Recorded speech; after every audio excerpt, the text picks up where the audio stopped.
Kubota doing nursery. LS 180. 2 drive lines going to the main pumps. Ugh. 2 here, 2 here. These run directly down here, and then these run here. That's the top one, and then the other one's all the way on the bottom. These ones 90 back into the left. See how long it takes. Hose number 1's off. There, go down there. Let me show you. That fitting down there, little trick I use is because it's way down in the belly pan. Put the wrench on the fitting here and then just ratchet it so you don't have to kill yourself. The 2 hoses on this right side going down there. You could just impossible, no room to get them from the top, so we're gonna have to lift it up and get under the belly pan.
Got him out here. Only way to get him. Belly pan. Took that off.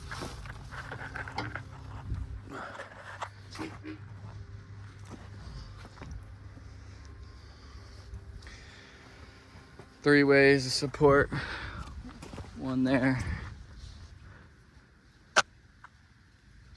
They got the jack rigged up for me. Slippity slide. And then the concrete, so actually 4 ways. They're generous enough. Don't know what that would do exactly, but it's there for moral support.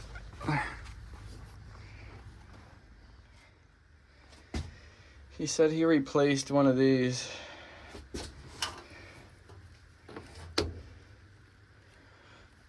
Probably this one. All the lettering's left in it, but I think he got his money worth here. And he was still running them for a long time, he said. That one finally gave out. Talk about your money worth there. Holy shit. Look at that.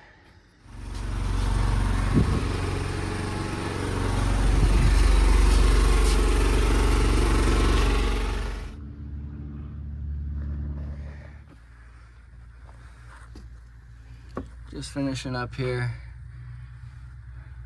What a nightmare. This bottom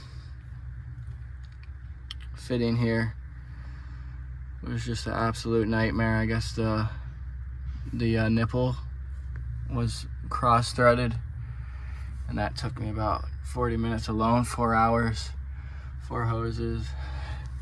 These 2 here, these 2 here. running straight down, super easy. Ended up being these two. I could have took all this out, but I mean, it's a huge nightmare, and then you still don't have a ton of space here. I was coming in through here. This is just so much extra work, and the linkages here, the Carter pins, which I don't have on the truck, so